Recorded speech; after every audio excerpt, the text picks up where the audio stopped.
Eh bien, bonjour. Et puis, pour ne pas manquer à la tradition, je vous adresse à toutes et à tous mes meilleurs vœux pour cette nouvelle année. Je sais que le Père André est frustré du mot d'accueil qu'il avait prévu, donc il le fera, mais après moi. Parce que, non, tout à l'heure, parce que je ne voudrais pas qu'il soit contrarié tout au long de la célébration. En tout cas, bienvenue à vous toutes et à vous tous. Je suis très heureux d'abord d'accueillir Monseigneur Olivier de Germay qui a accepté de quitter sa très lointaine Corse pour venir partager ce temps de prière avec nous. Olivier, je te remercie, d'autant plus que nous savons tous qu'il y a eu quelques mouvements en Corse qui nécessitaient ta présence. Et donc, merci d'avoir pris un peu de temps pour venir avec nous. Et puis, tu rejoins la Corse ce soir. Ce sera aussi l'occasion pour nous de porter dans notre prière la Corse. Vous savez que j'ai quelques racines partagées avec la Corse, donc c'est encore d'autant plus volontiers que nous porterons ton diocèse et le département dans notre prière.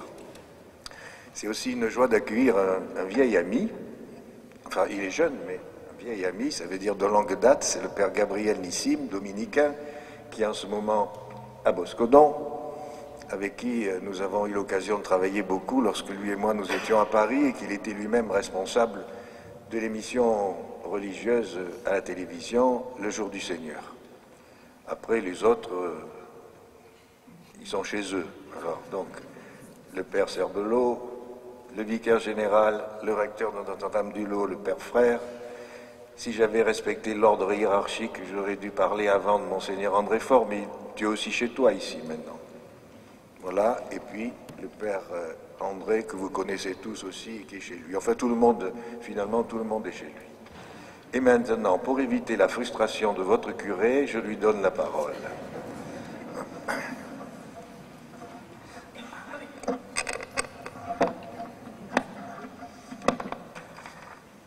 Selon une tradition bien établie, la fête de l'Épiphanie revêt pour la ville d'Embrun et plus spécialement pour sa cathédrale, un caractère très festif. Notre-Dame des Rois, Notre-Dame du Réal, nous rassemble chaque année pour cette fête. Et nous aimons faire mémoire de ce temps, 2 siècles, où la fresque miraculeuse de l'adoration des mages était très vénérée, aussi bien par les rois que par les petites gens qui ont été guéris et exaucés dans leurs demandes et par leurs prières. Cette année, les 3 mages ne sont plus Gaspard, Melchior et Balthazar, mais Jean-Michel, Olivier et André. Ils sont venus de leurs divers horizons, de la capitale douce, de cette île de beauté, de la montagne du Lot. Mais pour l'un d'entre eux,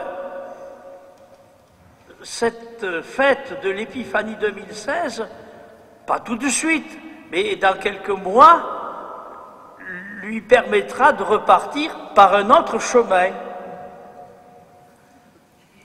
Et nous sommes heureux d'être autour de vous pour cette fête pleine de lumière. En ces tout premiers jours de la nouvelle année, nous demanderons à Marie et à son Fils de nous accompagner sur le chemin de la vie pour que nous bâtissions cette paix dans la miséricorde, dans le respect des frères et sœurs en humanité, dans le respect de la création.